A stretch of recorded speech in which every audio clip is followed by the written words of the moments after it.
আল্লাহ তাবারক তাআলা লাখ কোটি শুকরিয়া যে মহান তাবারক তাআলা আমাদেরকে দুনিয়ার বিভিন্ন ঝামেলা থেকে ফারেক করে আল্লাহ পাক রব্বুল আলামিন জান্নাতের বাগানে আসবার বসবার তৌফিক দান করেছেন। সে আল্লাহ পাকের দরবারে আমরা শুকরিয়া আদায় করি, সকলে পড়ি আলহামদুলিল্লাহ। লক্ষ কোটি দুরূদ সালাম ওই মহান তার উপর যিনাকে আল্লাহ পাক রব্বুল আলামিন কুল কায়নাতের জন্য রহমত হিসেবে আল্লাহ তাআলা পাঠিয়েছেন। সেই নবী পাকের উপর দুরূদ সালাম আমরা সকলেই পড়ি সাল্লাল্লাহু আলাইহি ওয়াসাল্লাম। সম্মানিত উপস্থিতি, আমি আপনাদের সামনে মহাগ্রন্থ আল কোরআন থেকে ছোট্ট একটি আয়াতে কারিমা আপনাদের সামনে তেলাওয়াত করেছি। হযরত মুহাম্মদুর রাসূলুল্লাহ সাল্লাল্লাহু আলাইহি ওয়াসাল্লামের অসংখ্য অগণিত হাদিসের ভান্ডার থেকে ছোট্ট একটি হাদিসের টুকরা আমি আপনাদের সামনে তেলাওয়াত করেছি। আমি আশা রাখি আপনারা দোয়া করবেন এই হাদিস এবং আয়াতকে সামনে রেখে আমলের নিয়তে আমাকে কিছু বলার, আমলের নিয়তে আপনাদের কিছু শোনার আল্লাহ তাআলা তৌফিক দান করেন, বলেন আমিন। আমি যে আয়াতে কারিমা আপনাদের সামনে তেলাওয়াত করেছি, আল্লাহ পাক রব্বুল আলামিন আয়াতে কারিমার মধ্যে বলেন, ওয়ামা আরসালনাকা ইল্লা রাহমাতাল লিল আলামিন। আমার আপনার নবী জনাবে মুহাম্মদুর রাসূলুল্লাহ সাল্লাল্লাহু আলাইহি ওয়াসাল্লামকে উদ্দেশ্য করে আল্লাহ পাক রব্বুল আলামিন বলতেছেন, আমার হাবিব, আমি আপনাকে, আমি যেমন জমিনের আল্লাহ, আমি যেমন আকাশের আল্লাহ, আমি যেমন সূর্যের আল্লাহ, আমি যেমন চন্দ্রের আল্লাহ, এক কথায় কুল কায়নাতের যেমন আমি আল্লাহ, তেমনি আপনাকে কুল কায়নাতের জন্য রহমত হিসেবে আমি আল্লাহ আপনাকে পাঠিয়েছি, বলেন সুবহানাল্লাহ। হাদিসের অর্থ হচ্ছে রাসূল কারীম সাল্লাল্লাহু আলাইহি ওয়াসাল্লাম বলেন যে আমি মানুষের পৃথিবীতে আমি সবচাইতে উত্তম চরিত্র নিয়ে উত্তম চরিত্র শিক্ষা দেওয়ার জন্য আমি পৃথিবীতে এসেছি, বলেন সুবহানাল্লাহ। তাহলে আয়াতে কারিমা এবং হাদিস দুটাই হচ্ছে রাসূল কারীম সাল্লাল্লাহু আলাইহি ওয়াসাল্লামের শান এবং মর্যাদা। সেই রাসূলকে নিয়েই আমি আপনাদের সামনে কথা বলবো। রাসূল কারীম সাল্লাল্লাহু আলাইহি ওয়াসাল্লামের শুধু যে তার জন্মের পরেই রহমত তা না, মুজিজা প্রকাশ হয়েছে তা নয়। রাসূল কারীম সাল্লাল্লাহু আলাইহি ওয়াসাল্লাম যখন মায়ের গর্ভে, তখন থেকেই আল্লাহ পাক রব্বুল আলামিন আমার আপনার নবীর কারণে মুজিজা প্রকাশ করেছেন, বলেন সুবহানাল্লাহ।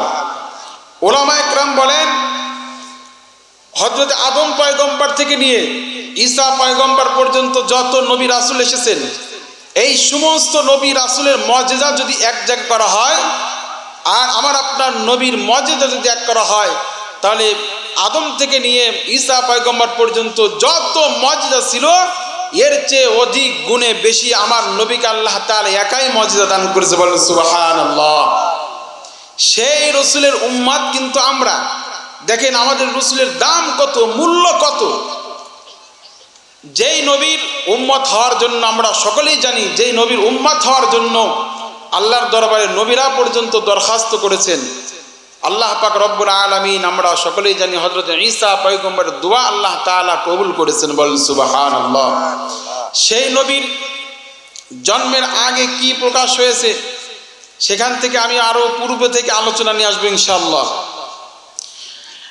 আমার আপনার নবী এত দাম, আল্লাহ পাক রব্বুল আলামিন যত নবী রাসূল আল্লাহ তাআলা দুনিয়াতে পাঠিয়েছেন, সমস্ত নবী রাসূলকে আল্লাহ তাআলা ইচ্ছাধীন আল্লাহ তাআলা পাঠিয়েছেন। অমুক গোত্রের জন্য মুসা নবী, অমুক গোত্রের জন্য ঈসা নবী, অমুক গোত্রের জন্য ইব্রাহিম নবী, এরকম আল্লাহ পাক রব্বুল আলামিন ইচ্ছাধীন আল্লাহ তাআলা পাঠিয়েছেন।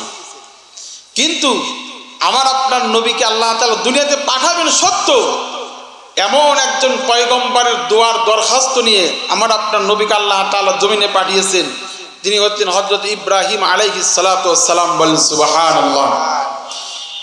আমরা সকলেই জানি ইব্রাহিম আলাইহিস সালাতু ওয়াস সালামকে আল্লাহ তাআলা অনেক পরীক্ষা নিয়েছেন। ইব্রাহিম আলাইহিস সালাতু ওয়াস সালাম প্রত্যেকটি পরীক্ষায় তিনি উত্তীর্ণ হয়েছেন, বলেন সুবহানাল্লাহ। সন্তান চেয়েছেন, সন্তান কুরবানি করার জন্য মিনায় নিয়ে গেছেন। স্ত্রীকে ইব্রাহিম আলাইহিস সালাতু ওয়াস সালামকে আল্লাহ তাআলা বলছেন, তোমার স্ত্রীকে কাছে রাখা যাবে না, তোমার স্ত্রীকে মরুভূমির মধ্যে রেখে আসো। ইব্রাহিম আলাইহিস সালাতু ওয়াস সালাম যেখানে খানায় কাবা নির্মাণ হয়েছে সেখানে কিচ্ছু ছিল না, মরুভূমি যাকে বলে, সেখানে সন্তান এবং স্ত্রীকে রেখে এসেছেন। আগুনের মধ্যে জাপ দিতে হয়েছে ইব্রাহিম আলাইহিস সালাতু ওয়াস সালামকে, এবং দেশান্তর হতে হয়েছে ইব্রাহিম আলাইহিস সালাতু ওয়াস সালামকে। এতগুলো ত্যাগ স্বীকার করার পরে ইব্রাহিম আলাইহিস সালাতু ওয়াস সালামকে আল্লাহ বললেন, ইব্রাহিম এখন তুমি খানায় কাবা নির্মাণ করো, তুমি এবং তোমার সন্তান ইসমাইল আলাইহিস সালাতু ওয়াস সালাম দুজন মিলে, বাবা এবং সন্তান মিলে তোমরা এখন খানায় কাবা নির্মাণ করো। ওই সময় কিন্তু খানায় কাবা ছিল না। নূহ আলাইহিস সালাতু ওয়াস সালামের পিলাবনে খানায় কাবা নিশ্চিহ্ন হয়ে গেছে। তখন ইব্রাহিম আলাইহিস সালাতু ওয়াস সালামকে আল্লাহ তাবারক তাআলা চিহ্ন বাতলায়া দিলেন, এইখানে খোঁজে দেখো খানায় কাবার চিহ্ন আছে। তখন ইব্রাহিম আলাইহিস সালাতু ওয়াস সালাম খানায় কাবা নির্মাণ করা শুরু করে দিলেন।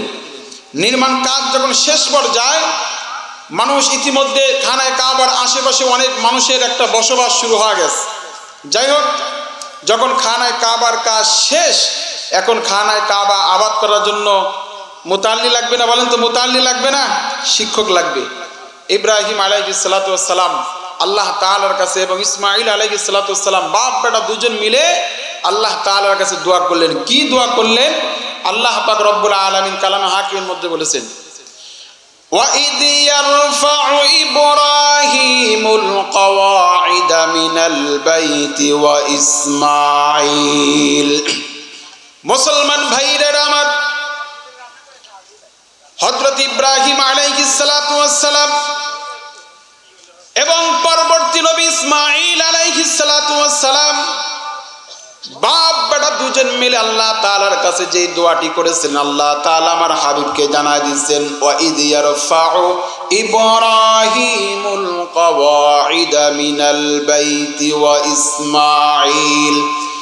আল্লাহ তাবারক তাআলা আমার আপনার নবী জনাবে মুহাম্মদুর রাসূলুল্লাহ সাল্লাল্লাহু আলাইহি ওয়াসাল্লামকে বলতেছেন, ওগো আমার হাবিব, আপনি স্মরণ করেন ওই যে ইব্রাহিম আলাইহিস সালাতু ওয়াস সালাম এবং সন্তান ইসমাঈল আলাইহিস সালাতু ওয়াস সালাম দুজন মিলে যখন খানায় কাবার কাজ সম্পূর্ণ হয়ে যায়, আমার কাছে দোয়া করলেন, রব্বানা তাকাব্বাল মিন্না ইন্নাকা আনতাস সামিউল আলিম।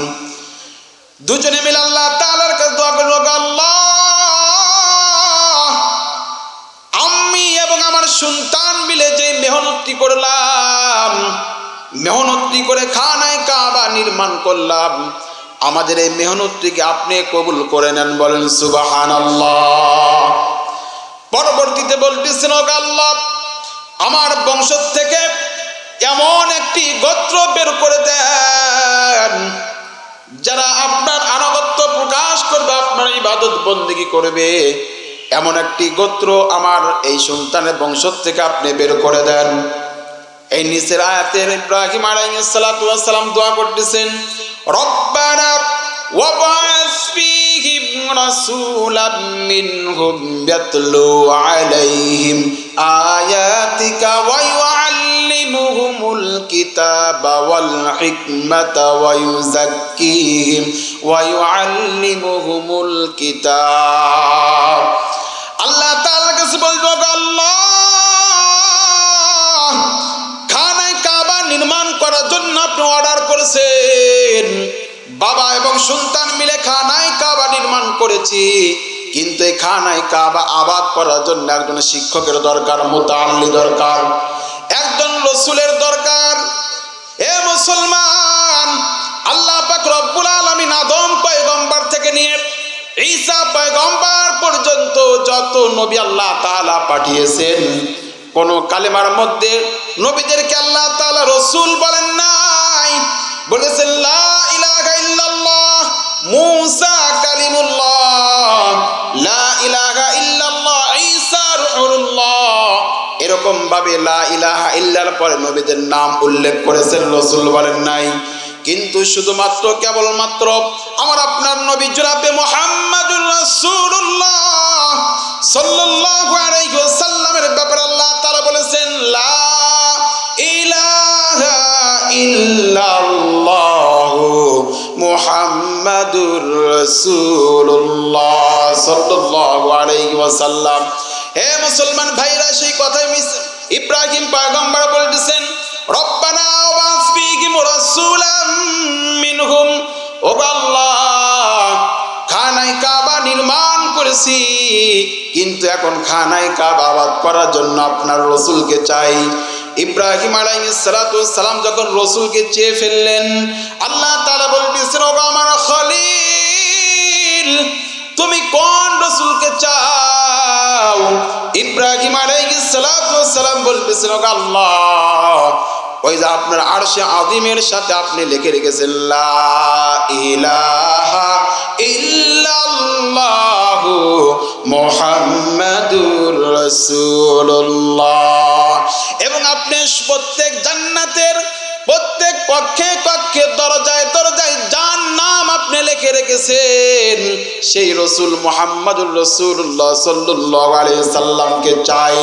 হযরত ইব্রাহিম আলাইহিস সালাতু ওয়াস সালাম যখন আমার আপনার রাসূলকে চাইলেন, আল্লাহ পাক রব্বুল আলামিন সঙ্গে সঙ্গে দোয়া কবুল করে নিয়েছেন। বলেন সুবহানাল্লাহ।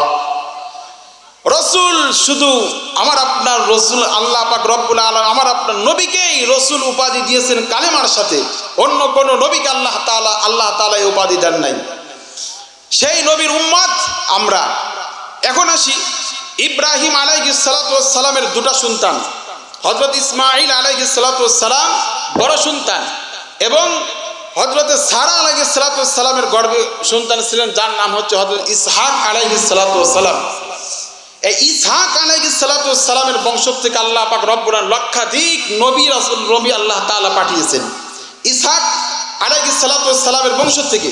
কিন্তু ইসমাঈল আলাইহিস সালাতু ওয়াস সালামের বংশ থেকে শুধু একজন নবী আল্লাহ তাআলা প্রেরণ করেছেন, তিনি হচ্ছেন আমার আপনার নবী জনাবে মুহাম্মদুর রাসূলুল্লাহ সাল্লাল্লাহু আলাইহি ওয়াসাল্লাম। এখন আমি আপনাদের কাছে একটা প্রশ্ন করি, ইসহাক আলাইহিস সালাতু ওয়াস সালামের বংশ থেকে আল্লাহ তাআলা লক্ষাধিক নবী রাসূল আল্লাহ তাআলা পাঠিয়েছেন, আর ইসমাঈল আলাইহিস সালাতু ওয়াস সালামের পরাক্রম করতে করতে আব্দুল মুত্তালিবে এসে আমার আপনার নবীকে আল্লাহ তাআলা জন্ম দিয়েছেন। লক্ষাধিক নবীর চাইতে একজন নবী ইসমাঈল আলাইহিস সালাতু ওয়াস সালামের বংশে এসেছেন। বলেন তো এই লক্ষাধিক নবীর চেয়ে আল্লাহর রাসূল দামি না উত্তম? বলেন তো, সবাই বলেন উত্তম। শুধু ওই নবীদের চেয়ে নয়, এই পৃথিবীতে যা কিছু আছে এক কথায় আমরা বলে দিতে পারি, আল্লাহ পাক রব্বুল আলামিন পরে যার স্থান তিনি হচ্ছেন আমার আপনার নবী জনাবে মুহাম্মদুর রাসূলুল্লাহ সাল্লাল্লাহু আলাইহি ওয়াসাল্লাম। বলেন মারহাবা। মুসলমান ভাইরা আমার, ইসমাঈল আলাইহিস সালাতু ওয়াস সালামের বংশ পরাক্রম করতে করতে আব্দুল মুত্তালিব পর্যন্ত যখন আসলেন, আব্দুল মুত্তালিবের সন্তান ছিল 10টা। কয়টা ছিল জোরে বলেন? 10টি সন্তান ছিল আব্দুল মুত্তালিব। আব্দুল মুত্তালিব কার নাম বলেন তো? সবাই বলেন আব্দুল মুত্তালিব কার নাম? রাসূল কারীম সাল্লাল্লাহু আলাইহি ওয়াসাল্লামের দাদার নাম আব্দুল মুত্তালিব। আব্দুল মুত্তালিবের 10টি সন্তান ছিলেন। 10টি সন্তানের মধ্যে সবচাইতে সুন্দর নম্র ভদ্র সন্তান যেইটি ছিলেন তার নাম হচ্ছে হযরত আব্দুল্লাহ। বলেন সুবহানাল্লাহ। আর আব্দুল্লাহ হচ্ছে কিরা? রাসূল কারীম সাল্লাল্লাহু আলাইহি ওয়াসাল্লামের জন্মদাতা বাবা। আব্দুল মুত্তালিব 10টি সন্তানের মধ্যে থেকে সবচাইতে বেশি মহব্বত করত, ভালোবাসতো আমার আপনার নবী জনাবে মুহাম্মদুর রাসূলুল্লাহ সাল্লাল্লাহু আলাইহি ওয়াসাল্লামের বাবা আব্দুল্লাহকে বেশি মহব্বত করত, ভালোবাসতো। আব্দুল্লাহর বয়স যখন 25 বছর হয়ে যায়, আব্দুল মুত্তালিব তখন আমার আপনার নবী জনাবে মুহাম্মদুর রাসূলুল্লাহ সাল্লাল্লাহু আলাইহি ওয়াসাল্লামের বাবাকে তিনি বিবাহ দেন। বিবাহ দেন কার সাথে? মদিনার ওহাবের মেয়ে আমিনার সাথে। যখন তার বিবাহ হয়ে যায়, আব্দুল মুত্তালিব যখন রাসূল করিম সাল্লাল্লাহু আলাইহি সাল্লাম মায়ের গর্ভে পদার্পণ করলেন, সবেমাত্র মায়ের গর্ভে রাসূল করিম সাল্লাল্লাহু আলাইহি সাল্লামের বয়স 2 অথবা 3 মাস।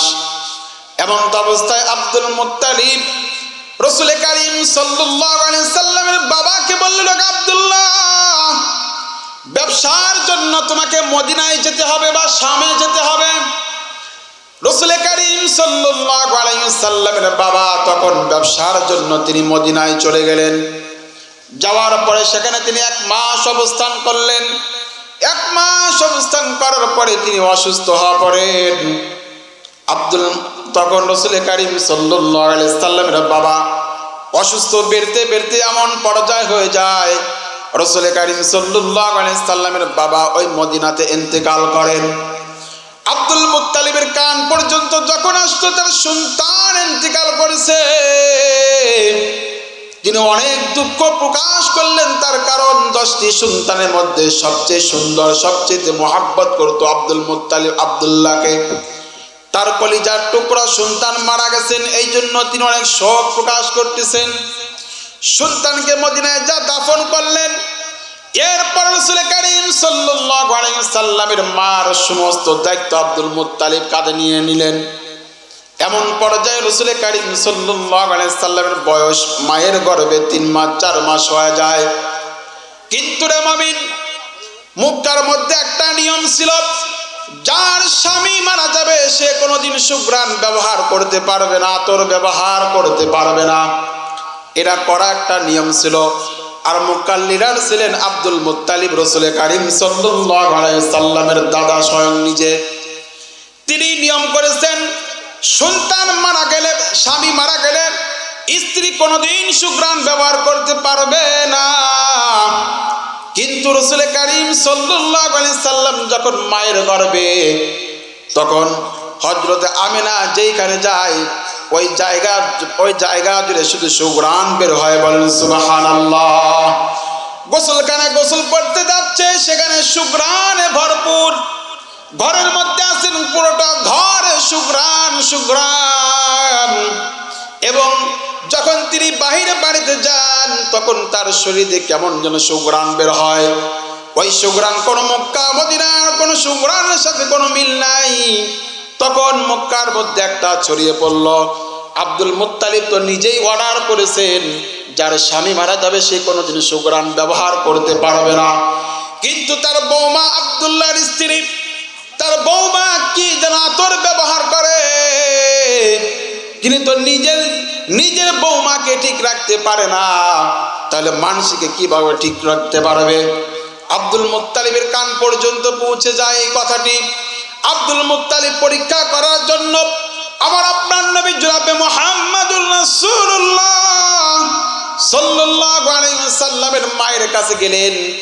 দেখলেন আসলে তো ঠিক, তার শরীরে যেমন কেন সুঘ্রাণ বের হয়। তখন আব্দুল মুত্তালিব তো বৌমাকে জিজ্ঞাসা করতে পারে না, সরাসরি জিজ্ঞাসা তো করতে পারে না। তখন রাসূল করিম সাল্লাল্লাহু আলাইহি সাল্লামের দাদিকে বললেন, দেখো তো আমাদের বৌমার শরীর দিয়ে কেমন যেন সুঘ্রাণ বের হয়। আর মক্কার মধ্যে নিষেধ, যার স্বামী মারা যাবে সে কোনোদিন সুঘ্রাণ ব্যবহার করতে পারবে না। মানুষ তো বলা বলি শুরু করে দিয়েছে, তাহলে তাকে আতর ব্যবহার করা থেকে নিষেধ করা যাক, নিষেধ করো। তখন স্বামী স্ত্রী মিলে, অর্থাৎ রাসূল করিম সাল্লাল্লাহু আলাইহি সাল্লামের দাদি এবং দাদা মিলে রাসূল করিম সাল্লাল্লাহু আলাইহি সাল্লামের মায়ের কাছে আসলেন। আসার পর রাসূল করিম সাল্লাল্লাহু আলাইহি সাল্লামের দাদি বললেন, ও গো বৌমা, তুমি তো ভালো করে জানো আমার সন্তান আব্দুল্লাহ ইন্তেকাল করেছেন, আর যার স্বামী মারা যাবে সে কোনোদিন সুঘ্রাণ ব্যবহার করতে পারবে না। তুমি কেন সুঘ্রাণ ব্যবহার করো, সুগন্ধি ব্যবহার করো? তখন রাসূল করিম সাল্লাল্লাহু আলাইহি সাল্লামের মা টেনশনে পড়ে গেলেন, এখন তো সত্য কথাটা বলতেই হবে। যদি আমি না বলি তাহলে শ্বশুর শাশুড়ির কাছে আমি ধরা খেয়ে যাব। এই জন্য রাসূল করিম সাল্লাল্লাহু আলাইহি সাল্লামের মা বলতেছেন, ও গো শ্বশুর আব্বা, তাহলে সত্যিটা আমি বলে ফেলি। যেদিন থেকে আমার গর্ভে সন্তান এসেছে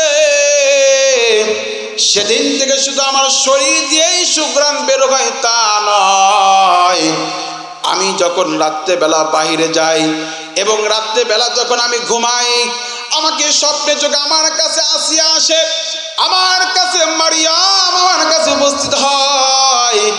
জান্নাতের হুর গিলমান আমার কাছে এসে বলে, ওগো আমেনা, তোমার জীবন ধন্য, তোমার জীবন ধন্য। তার কারণ তোমার গর্ভে যে সন্তানটি আছে, এই সন্তানটি কোন যাবতীয় সন্তান নয়, এই সন্তানটি হচ্ছে আখেরি জামানার পয়গম্বর জনাবে মুহাম্মদুর রাসূলুল্লাহ সাল্লাল্লাহু আলাইহি সাল্লাম। বলুন সুবহানাল্লাহ। তখন রাসূল কারীম সাল্লাল্লাহু আলাইহি সাল্লামের মা এই কথা শ্বশুর এবং শাশুড়িকে বুঝাতেছেন যে আমাকে স্বপ্নে যোগে এই মানুষগুলো এসে আমাকে এই সুসংবাদ দেয়। মুসলমান ভাইরে আমার, শুধু কি তাই? রাসূল কারীম সাল্লাল্লাহু আলাইহি সাল্লামের মা বলতেছেন, ওগো শ্বশুর আব্বা, শুধু কি তাই? আমি যখন কূপের পানি আনতে যাই, আমার বান্ধবীরা যখন আমার সাথে কূপের পানি আনতে যায়, আমাকে বলে, ওগো আমেনা, আমরা সকলেই পানি নিয়ে যখন চলে যাব, তখন তুমি সর্বশেষে তুমি কূপ থেকে পানি উঠাইবা। তার কারণ ও আব্বাজান, যতক্ষণ পর্যন্ত যখন আমি কূপের নিকটে যাই, কূপের পানি অনেক তল নিচে থাকে, কিন্তু যখন আমি আমার এই সন্তানকে পেটে ধারণ করিয়া যতদিন আমি কূপের পানি আনতে চেয়েছি, ততদিন ওই কূপের পানি নিচ থেকে এমনি অটোমেটিক উপরে চলে আসে। বলেন সুবহানাল্লাহ। অটোমেটিক ভাবে কূপের পানি নিচ থেকে উপরে চলে আসে। এই জন্য আমার বান্ধবীরা বলেছে, আমেনা, যতক্ষণ পর্যন্ত আমরা কূপ থেকে পানি না উঠাবো, ততক্ষণ পর্যন্ত তুমি কূপের পাশে দাঁড়িয়ে থাকবা। তার কারণ তুমি যদি কূপের নিকট থেকে চলে যাও, তাহলে কূপের পানি আবার নিচে চলে যায়। ওগো শ্বশুর আব্বা, শুধু কি তাই? শুধু তাই নয়, এই যে আপনি বলতেছেন তোমার শরীর দিয়ে সুঘ্রাণ বের হয়, শুধু কি তাই? আমার শরীর দিয়ে শুধুই সুঘ্রাণ বের হয় না, আমি দেখেন থুতু নিক্ষেপ করি। হযরতে আমেনা যখন সঙ্গে সঙ্গে থুতু নিক্ষেপ করলেন, হযরতে আমেনা বলতেছেন, ওগো শ্বশুর আব্বা, দেখেন আমি থুতু নিক্ষেপ করার সঙ্গে সঙ্গে এই থুতু দিয়েও মেশকো আম্বরের সুঘ্রাণ বের হয়েছে। বলেন সুবহানাল্লাহ। হযরত মুত্তালিব তখন খেয়াল করতে, আসলে তো ঠিক রে, আমার বৌমা থুতু নিক্ষেপ করলো, সেই থুতু দিয়েও মেশকো আম্বরের চাইতে বেশি সুঘ্রাণ বের হয়েছে। বলেন সুবহানাল্লাহ। হযরত আমেনা বলতেছেন, ওগো শ্বশুর আব্বা, এরা আমার কোনো মুজিজা নয়, এই যে আমার গর্ভে যে সন্তানটি আছেন, এই সন্তান, এই সমস্ত মুজিজা হচ্ছে এই সন্তানটির চিল্লা। বলেন সুবহানাল্লাহ। এই জন্যই তো কবি বলেছেন, রহমতে আলম নবী নূরে মুজাসসাম, সাহাবীরা আতর লাগায় ওই নবীজির ঘাম, সাহাবীরা আতর লাগায় ওই নবীজির গাম। বলেন মারহাবা।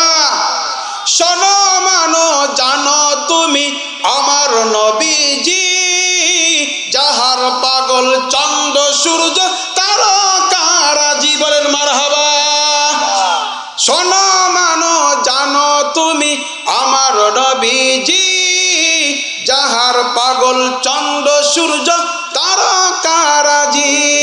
তোমরা আরো শুনবানি সুন্দর কাহিনী, জান্নাতের ওই রুমে রুমে লেখা নবীর নাম, জান্নাতের ওই রুমে রুমে লেখা নবীর নাম, সাহাবারা আতর লাগায় ওই নবীজির গাম। বলেন মারহাবা। সাহাবারা কি করতেন? যখন তিনারা কোনো অনুষ্ঠানে যাইতেন, রাসূল কারীম সাল্লাল্লাহু আলাইহি সাল্লামের শরীরের ঘাম, তারা আতর, এই শরীরের ঘামগুলো সীসায় ভরে রাখতো। যখন কোনো অনুষ্ঠানে যাইতেন, এই ঘাম, যেমন আমরা সেন্ট ব্যবহার করি, আতর ব্যবহার করি, রাসূলের ঘাম সাহাবারা এই আতর হিসেবে ব্যবহার করতে। বলেন সুবহানাল্লাহ। সেই কথায় হযরত আমেনা বলতেছেন যে, আব্বা, শ্বশুর আব্বা, শুধু কি আমার শরীরে সুঘ্রাণ বের হয় তা নয়, আমার থুতু নিক্ষেপ করলেও আমার এই থুতু দিয়েও সুঘ্রাণ বের হয়। বলেন সুবহানাল্লাহ। সেই নবীর উম্মত কিন্তু আমরা, সেই নবীর উম্মত আমরা। আমাদেরকে বিনা দরখাস্তে আল্লাহ পাক রব্বুল আলামিন সেই বরকতপূর্ণ নবীর উম্মত আমাদেরকে আল্লাহ তাআলা বানিয়েছেন। বলেন আলহামদুলিল্লাহ। মুসলমান ভাইরা আমার, এই পর্যন্তই ক্ষান্ত নয়। রাসূল কারীম সাল্লাল্লাহু আলাইহি ওয়াসাল্লাম জন্মের পূর্বে থেকে আল্লাহ পাক রব্বুল আলামিন মুআজিজা প্রকাশ করেছেন। যেমন আমাদের প্রধানমন্ত্রী যদি এই শাহজাদপুর বা বাগাবাড়িতে আসে, 1 মাস আগ থেকে কিন্তু প্রোগ্রাম শুরু হয়ে যায়, কোথায় কি কাজ করবে, কোথায় কি লাগাইবে। 1 মাস আগ থেকে বা আরো অনেক আগ থেকে কিন্তু শুরু হয়ে যায়, প্রধানমন্ত্রী আসবে সেই জন্য। কিন্তু রে মুমিন, সকল প্রধানমন্ত্রী অর্থাৎ এক কথায় আল্লাহ পাক রব্বুল আলামিনের পরে যার সম্মান, আমার আপনার নবী জনাবে মুহাম্মদুর রাসূলুল্লাহ সাল্লাল্লাহু আলাইহি সাল্লাম যখন তিনি দুনিয়াতে আসবেন, দুনিয়াতে আসার পূর্বে আল্লাহ পাক রব্বুল আলামিন অনেক ঘটনা ঘটাইছেন। তার মধ্যে থেকে আমি একটা মাত্র ঘটনা আপনাদেরকে আমি শোনাইব। রাসূল কারীম সাল্লাল্লাহু আলাইহি সাল্লামের জন্মের 50 অথবা 55 দিন পূর্বে আল্লাহ পাক রব্বুল আলামিন একটা ঘটনা ঘটাইছেন। যেই ঘটনাটি আল্লাহ পাক রব্বুল আলামিন ঘটাইছিলেন রাসূল কারীম সাল্লাল্লাহু আলাইহি সাল্লামের জন্মের 50 অথবা 55 দিন পূর্বে যেই ঘটনাটি ঘটাইছেন, সেই ঘটনাটি আল্লাহ পাক রব্বুল আলামিন ছোট্ট একটি সূরার মধ্যে আল্লাহ তাআলা বর্ণনা করেছেন, যার নাম হচ্ছে সূরা ফিল, যেটা আমরা আলাম তারা সূরা আলাম তারা নামে সবাই জানি। আলাম তারা সূরা জানেন না? আলাম তারা কাইফা ফাআলা রাব্বুকা বিআসহাবিল ফিল। আশা করি যারা নামাজ পড়েন অধিকাংশের সূরাটি মুখস্থ আছেই। এই সূরা ফিল নাজিল করে আল্লাহ পাক রব্বুল আলামিন তার হাবিবকে জানায় দিয়েছেন, ওগো আমার হাবিব, আপনার জন্মই হয় নাই 50 দিন পূর্বে এমন একটি ঘটনা আমি ঘটায়া দিয়েছিলাম। এখন তোমার জন্ম হয়েছে, তোমার উপর ওহী নাজিল হচ্ছে, আমি সেই ঘটনাটি তোমাকে জানায়া দেব। সেই ঘটনাটি হলো আসহাবে ফিল। আসহাবে ফিল মানে সূরা ফিল, এর অর্থ হচ্ছে হাতি। ফিল মানে কি? ফিল মানে হাতি। এই হাতির নামে আল্লাহ পাক রব্বুল আলামিন সূরা নাজিল করেছেন। আবার সবচেয়ে ছোট মানে একটা প্রাণী যার নাম পিপিলিকা, এই পিঁপড়ার নামেও আল্লাহ তাআলা সূরা নাজিল করছে। আবার গাভী, এই গাভীর নামেও আল্লাহ পাক রব্বুল আলামিন সূরা নাজিল করেছে। এই ফিলের নামেও হাতির নামেও আল্লাহ পাক রব্বুল আলামিন সূরা নাজিল করেছে সূরাতুল ফিল। এই ফিল হাতির নামে সূরা নাজিল করার ঘটনা কি? আল্লাহ কি জন্য হাতির নামে সূরা নাজিল করলেন? এরা হচ্ছে এই আবরাহা একজন ইয়ামানের বাদশা ছিলেন। আবরাহা বেদিন কাফের মুশরিক একজন বাদশা ছিলেন। এই খানায় কাবা তিনি দেখলেন যে বিভিন্ন প্রান্ত থেকে, ওই সময় কিন্তু খানায় কাবার মধ্যে 360টি মূর্তি রাখা আছে। এরপরেও পৃথিবীর অনেক মানুষ খানায় কাবাকে মহব্বত করত, ভালোবাসত। তার কারণ খানায় কাবা হচ্ছে পৃথিবীর সর্বপ্রথম ঘর হচ্ছে খানায় কাবা। আল্লাহ তাআলা কালাম হাকিমের মধ্যে বলেছেন, ইন্না আউওয়ালা বাইতি উবিদিয়া লিন-নাস। এই আয়াতের মধ্যে আল্লাহ তাআলা বলেন পৃথিবীর সর্বপ্রথম ঘর হচ্ছে খানায় কাবা। এই জন্য সমস্ত মানুষ, কিছু মানুষ, পৃথিবীর কিছু মানুষ খানায় কাবার মধ্যে মূর্তি ঢুকানো 313টি, এরপরেও খানায় কাবাকে মহব্বত করতে ভালোবাসতো এবং তারা হজ করতে আসতো, খানায় কাবা তওয়াফ করার জন্য আসতো। ওই ইয়ামানের বাদশা আবরাহা তখন লক্ষ্য করলেন যে খানায় কাবা একটা নর্মাল ঘর, এই ঘরকে মানুষ এত মহব্বত করে, বিভিন্ন প্রান্ত থেকে মানুষ এই ঘরের ইজ্জত রক্ষার জন্য মানুষ এই ঘরে তওয়াফ করে। সে কি করবে?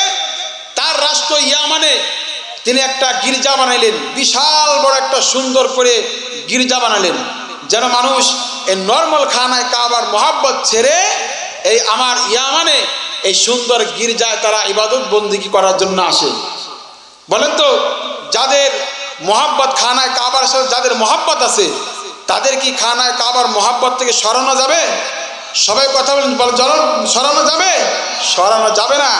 আপনারা ফিলিস্তিনের দিকে লক্ষ্য করেন, শত শত হাজার হাজার মানুষ জীবন দিয়ে দিচ্ছেন, তবুও ফিলিস্তিনের বাইতুল আকসা মসজিদ তাদের দখল করতে দিচ্ছে না। কিন্তু সরাসরি তারা কি করতেছে? পাখির মতো গুলি করতেছে। এরপরেও তারা বাইতুল আকসা মসজিদ থেকে তারা এক পাও পিছন হচ্ছে না। তার কারণ এই বাইতুল মসজিদ আকসা মসজিদটা এমন একটি মসজিদ, যেই মসজিদের দিকে মুখ করে, যেই মসজিদের দিকে হয়ে আমার আপনার নবী জনাবে মুহাম্মদ রাসূলুল্লাহ সাল্লাল্লাহু আলাইহি সাল্লাম 17 মাস যেই মসজিদের দিকে মুখ করে আমার আপনার নবী 17 মাস নামাজ পড়েছে, বলেন সুবহানাল্লাহ।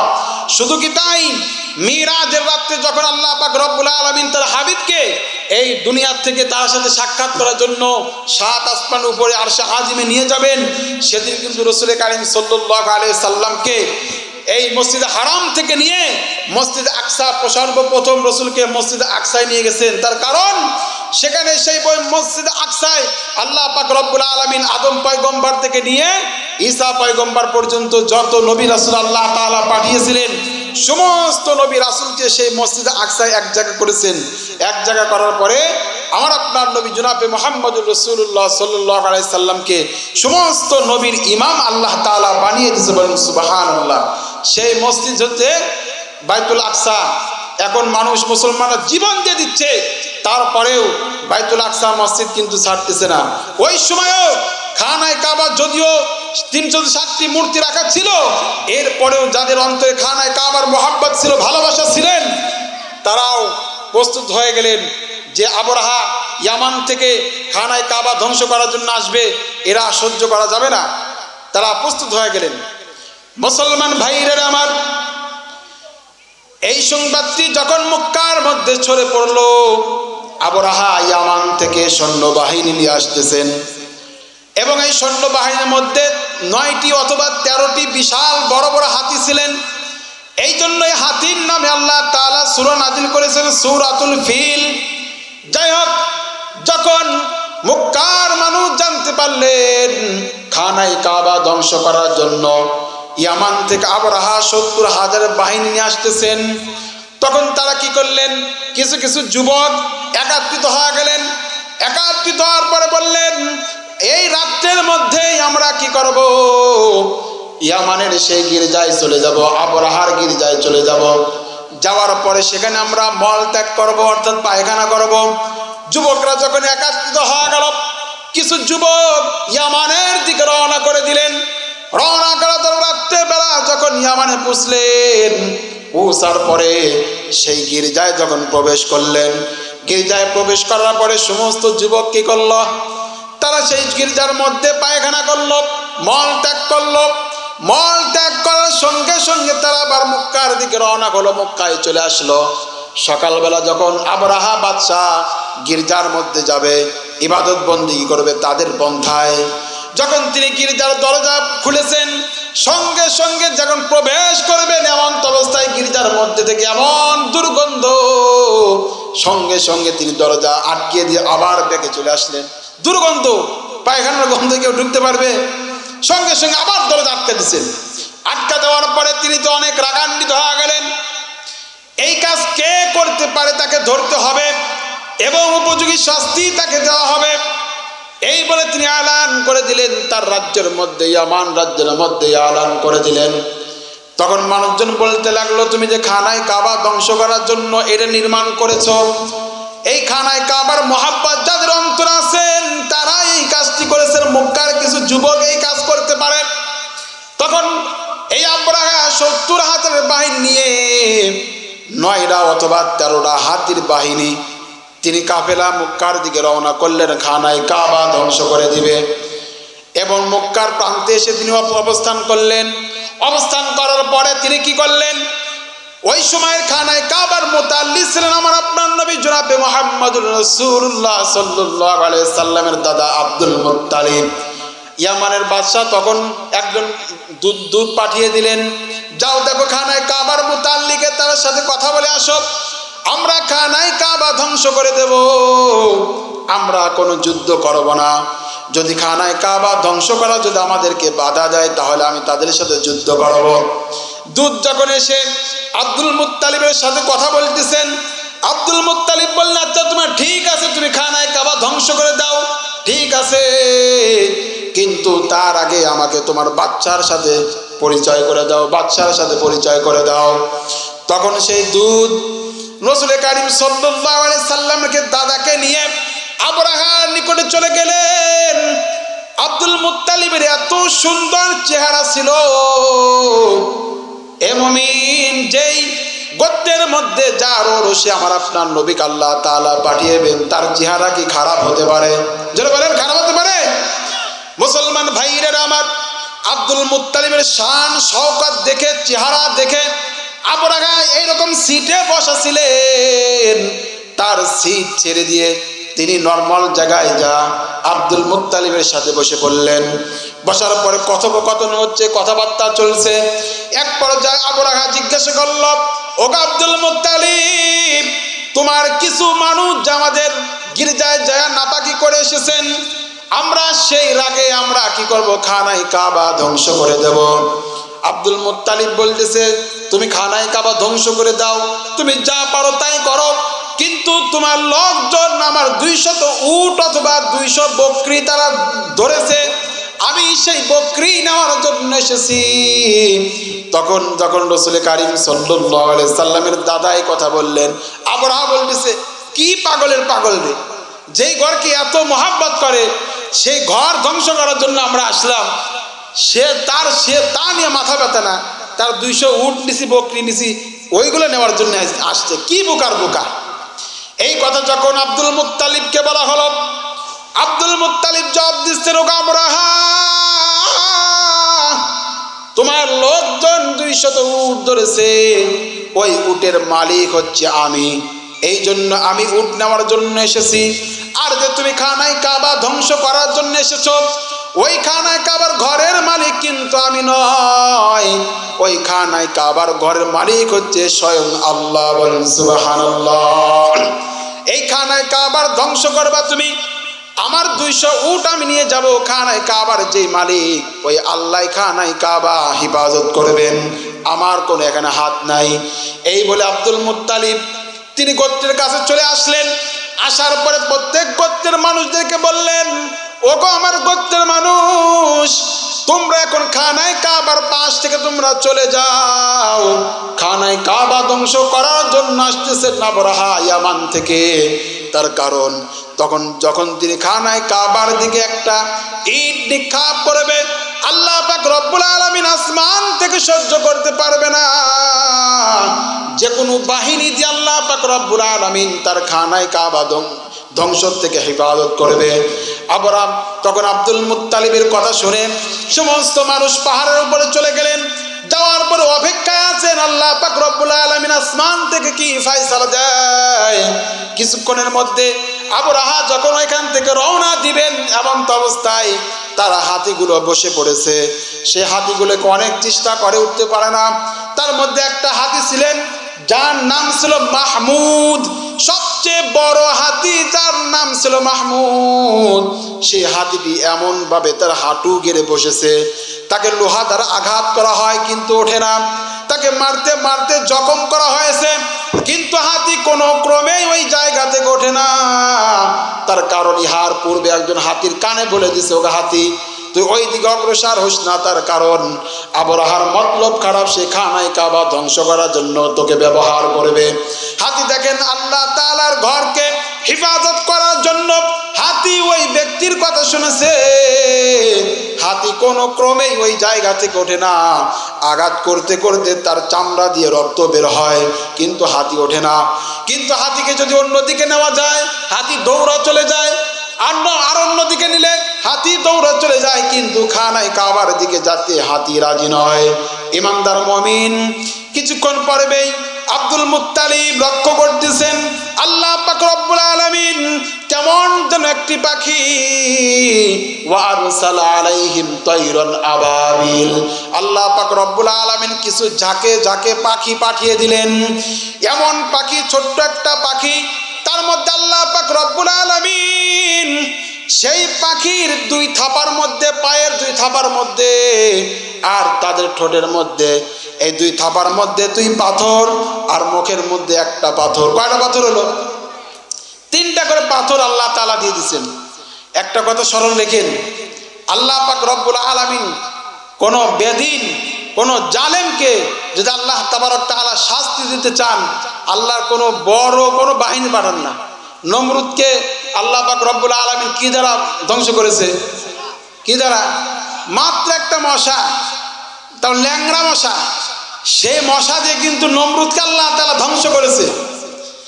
এই আবাবিল মানে ঝাঁকে ঝাঁকে পাখি, ছোট্ট ধরেন চড়ুই পাখি আছে না, আমাদের গ্রামগঞ্জে চড়ুই পাখি, এতটুকু একটা পাখি, ওই পাখির 2 থাপার মধ্যে কয় মনে পাথর রাখবে? বলেন, কয় মনে পাথর নিয়ে আসতে পারবে?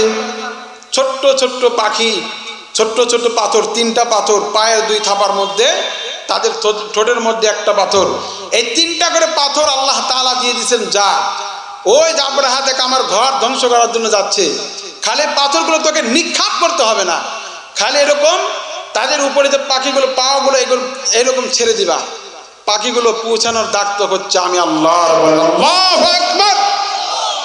মুসলমান ভাইরা আমার, পাখিগুলো সেই সৈন্যকে লক্ষ্য করে, সেই পাখিগুলো পায়ে থেকে এরকম ভাবে পাথর ছেড়ে দিয়েছেন, মুখ থেকে পাথর ছেড়ে দিয়েছেন। এই মানে ঈশের সূরার ব্যাখ্যার মধ্যে আছেন, এই পাখিগুলো যার মাথায় লেগেছে, যার মাথার উপর পড়েছে, তাফসীরের মধ্যে আছে তার পিছনের রাস্তা দিয়ে নাড়ি বুড়ি ছেড়ে এবং মাটির সাথে মিশে গেছেন। বলেন সুবহানাল্লাহ। পাথরের ক্ষমতা না আল্লাহর ক্ষমতা? বলেন তো, আল্লাহর ক্ষমতা। সবে মাত্র ছোট্ট একটি পাথর এরকম ভাবে মাথার উপর পড়েছে, তাদের এই অবস্থা। শুধু কি তাই রে মুমিন, ওই পাথরগুলো জমিনে পড়েছে, জমিনের পরে ডকে যার শরীরে আঘাত লেগেছে, শরীরে কোনো রকম ভাবে স্পর্শ করেছে, এমন চুলকানি শুরু হয়েছে, চুলকাতে চুলকাতে চামড়া ছিঁড়ে ফেলেছে, চামড়া ছিঁড়তে ছিঁড়তে গোশত পর্যন্ত উঠে ফেলেছে, কিন্তু এই চুলকানি বন্ধ হয় নাই, হাড্ডি পর্যন্ত চুলকাইছে, চুলকানি বন্ধ হয় নাই। হে ইমানদার মুমিন, এই অবস্থা দেখে মানুষজন পালা চলে যায়, কিন্তু অনেক মানুষ ধ্বংস হয়ে যায়, এমন ভাবে ধ্বংস হয়ে যায়। এই আয়াতের এই সূরার শেষের আয়াত আল্লাহ তাআলা বলেন, এমন ভাবে ধ্বংস করেছেন যারা আমরা গরু বা গাভী পালি, যখন ভুসি, গরু যখন ভুসি বা ঘাস চাবায়া ফেলা দেয়, ওই ঘাসের কি অবস্থা হয়ে যায়?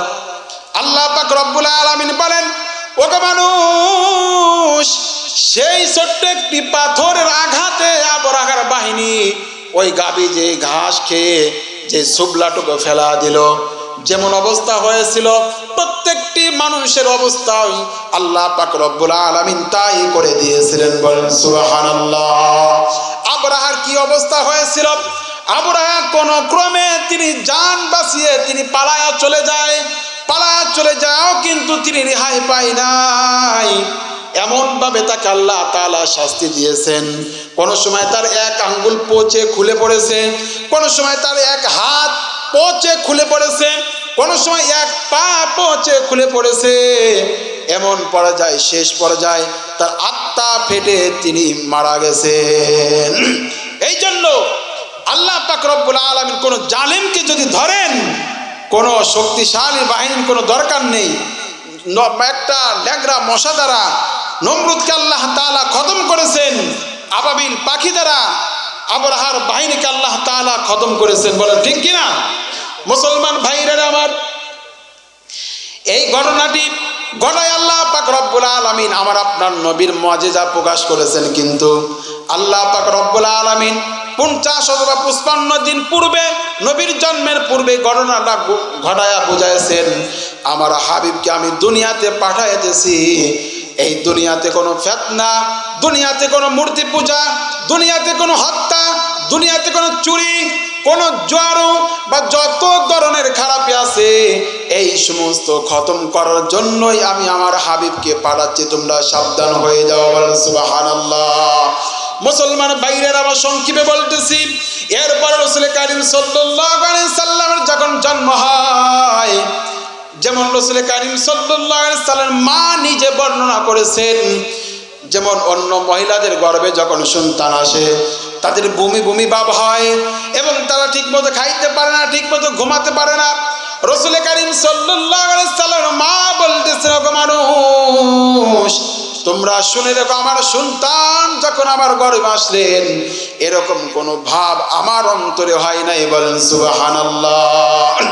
মুসলমান ভাইরা আমার, যখন রাসূল কারীম সাল্লাল্লাহু আলাইহি সাল্লামের জন্ম হবে, এমন তো অবস্থা আল্লাহ পাক রব্বুল আলামিন আমার আপনার নবীর জন্ম দিয়েছেন।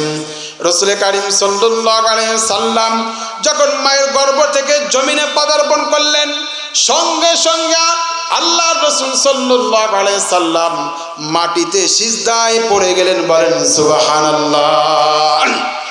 এবং রাসূল কারীম সাল্লাল্লাহু আলাইহি সাল্লামের জন্মের সময় এই ঘরটা দিয়ে এমন একটি সুঘ্রাণ বের হয়, আমাদের সন্তানরা যখন জন্মগ্রহণ করে ঘরে কিন্তু দুর্গন্ধই থাকা যায় না।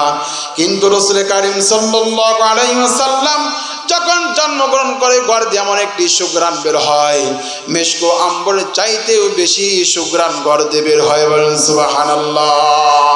মুসলমান ভাইরা আবার শুধু কি তাই, অন্য সন্তানরা যখন জন্মগ্রহণ করে তাদের শরীর দিয়ে, তাদের শরীরের সাথে বিভিন্ন ময়লা জমা থাকে, রক্ত এবং ময়লা জমা থাকে। কিন্তু আমার আপনার নবী জনাবে মুহাম্মাদুর রাসূলুল্লাহ সাল্লাল্লাহু আলাইহি সাল্লাম যখন জন্মগ্রহণ করেন, মনে হলো যে সবে মাত্র তাকে গোসল করাইছে, এমন কোন নাপাকি তার শরীরে নাই, এবং তার শরীর একেবারে নাপাক ছাড়াই আল্লাহ পাক রব্বুল আলামিন স্পষ্টভাবে তাকে, তার হাবিবকে আল্লাহ তাআলা জমিনে পাঠিয়ে দিয়েছে। বলেন সুবহানাল্লাহ। মুসলমান ভাইরা আমার, রাসূল কারীম সাল্লাল্লাহু আলাইহি সাল্লামের যখন জন্ম হয়ে যায়, হযরতে আমেনা কান্নাকাটি শুরু করে দিলেন। তখন আব্দুল মুত্তালিব বলতেছেন, ওগো বৌমা, তুমি কেন কান্নাকাটি শুরু করে দিয়েছো? হযরতে আমেনা রাসূল কারীম সাল্লাল্লাহু আলাইহি সাল্লামের মা বলতেছেন, ওগো শ্বশুর বাব্বাজান, আপনার সন্তান তো দুনিয়াতে নেই। আমার সন্তান যখন গর্ভে এসেছেন তার 2 মাস পরেই তিনি ইন্তেকাল করেছেন। এত সুন্দর একটি সন্তান আমাকে আল্লাহ পাক রব্বুল আলামিন দিয়েছেন। আপনার সন্তান যদি বেঁচে থাকতো ততটা আনন্দ করতো এবং তার জন্য বিভিন্ন খেলনা পাঠায়া দিত। এতক্ষণ মক্কায় চলে যেত, বিভিন্ন খেলনা নিয়ে আসতো। আল্লাহ পাক রব্বুল আলামিন গায়েবী আওয়াজ দিয়ে বলতেছেন, ও আমেনা, একটু রাতটা আসতে দাও। আব্দুল্লাহ বেঁচে থাকতে কি করতো? মক্কার বাজারে যেত, মাটির পুতুল নিয়ে আসতো, মাটির খেলনা নিয়ে আসতো। একটু রাতটা আসতে দাও, দেখো আমার হাবিবের খেলনার জন্য আমি কি পাঠিয়ে দেই। ইমানদার মুমিন হযরত রাসূল কারীম সাল্লাল্লাহু আলাইহি সাল্লামের চাচা আবু তালেব বলতেছেন, ওগো ভাতিজা, তুমি যখন জন্মগ্রহণ করলা, যখন রাতটা আসলো, তোমাকে যখন বাড়িতে আমরা নিয়ে গেলাম, আমরা লক্ষ্য করলাম আকাশে যে চাঁদ দেখা যায়, সেই চাঁদটি নিচে নামতে নামতে নামতে নামতে এমন পর্যায়ে আসলো, আমরা তো সকলেই ভয় পেয়ে গেছি, না জানি এই চাঁদটা তোমার শরীরের উপর পড়বে। আমরা ভয়ে সবাই দৌড়ে ঘরের মধ্যে চলে গেছি। কিন্তু ভাতিজা, কিন্তু সেই চাঁদটি নামতে নামতে এমন পর্যায়ে আসলো, চাঁদটা আর নিচে নামলো না, তোমার মাথার কাছে এসে দাঁড়িয়ে গেল। ও আমার ভাতিজা, যখন তুমি এইরকম হাত নাড়া দাও, সন্তানেরা, ছোট বাচ্চারা যখন শোয়া রাখে হাত পা নাপ পারে না, রাসূল কারীম সাল্লাল্লাহু আলাইহি সাল্লামের চাচা বলতেছেন, ওগো ভাতিজা, যখন তুমি চাঁদটা তোমার মাথার উপরে আসলো, যখন তুমি হাত এরকম নাড়া দাও, চাঁদটা এই দিকে যায়। আবার যখন বাম হাত নাড়া দাও, চাঁদটা এদিকে যায়। যখন তুমি পা নাড়া দাও, পা নাড়ার সঙ্গে সঙ্গে চাঁদটা এরকম খেলনা শুরু করে দিল।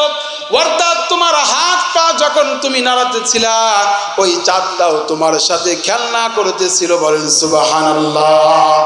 আল্লাহ পাক রব্বুল আলামিন সেই কথাটা হযরত আমেনাকে বলতেছিল, আমেনা, মাটির পুতুল এনে দিত তোমার স্বামী, মাটির খেলনা এনে দিত, আর আমি আকাশের চাঁদকে আমি আমার হাবিবের জন্য খেলনা স্বরূপ পাঠিয়ে দিলাম। বলেন সুবহানাল্লাহ। সেই রাসূলের উম্মত আমরা, গর্বের সাথে বলতে হবে, সেই রাসূলের উম্মত হচ্ছে আমরা। অথচ এই যেখান থেকে একটা শিক্ষা নেন যে রাসূল কারীম সাল্লাল্লাহু আলাইহি ওয়াসাল্লাম যখন জন্মগ্রহণ করলেন, জন্মগ্রহণ করার সঙ্গে সঙ্গে তিনি সিজদায় অবনত হয়েছেন। আর আমরা সেই রসুলের উম্মত, আমরা সিজদা করতে পারি না, নামাজে যাই না, অথচ রসুলের আশেক আমরা দাবি করতেছি। আমার যে বড় আশেক আর কি আছে, কিন্তু নামাজের বেলা একটাও নামাজ পড়ে না।